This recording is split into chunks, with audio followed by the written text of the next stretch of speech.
محدث سورتی رحمۃ اللہ علیہ، ان سے سوال کیا محدث اعظم ہند نے، کہا کہ حضور یہ بتائیں اعلیٰ حضرت علم حدیث میں کیا آپ کے برابر ہیں؟ اعلیٰ حضرت علم حدیث میں کیا آپ کے برابر ہیں؟ اب یہ سوال اس لیے کیا کہ محدث سورتی حدیث میں پورے ہندوستان میں موجود تھے، تو اب کسی کے بارے میں یہ سوال کیا جاتا ہے نا کہ بھئی کیا وہ آپ کے برابر کے ہیں؟ تو محدث سورتی نے جواب دیا نہیں۔ انہوں نے پوچھا کہ کیا اعلیٰ حضرت آپ کے برابر ہیں؟ فرمایا نہیں۔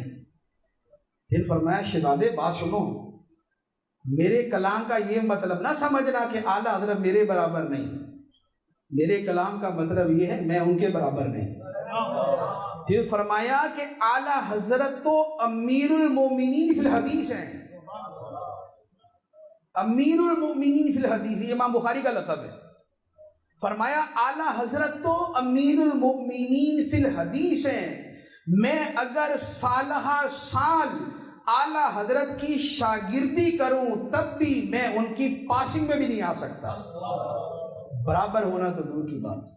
یہ اعلیٰ حضرت علیہ رحمہ کا علم حدیث ہے، اور علم حدیث کے اندر ہی اعلیٰ حضرت علیہ رحمہ کی ایک کتاب ہے الامن والعلا۔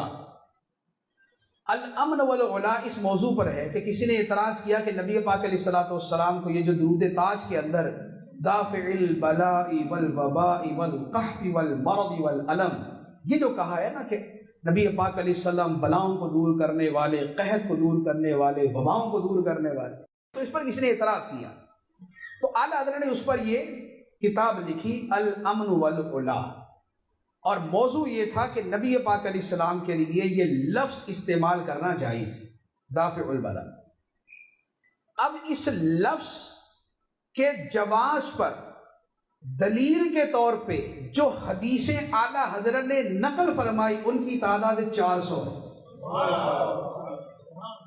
400 حدیثوں سے، 400 حدیثوں سے اعلیٰ حضرت نے ثابت کیا کہ نبی پاک صلی اللہ علیہ وسلم کو دافع البلاء کہنا جائز ہے۔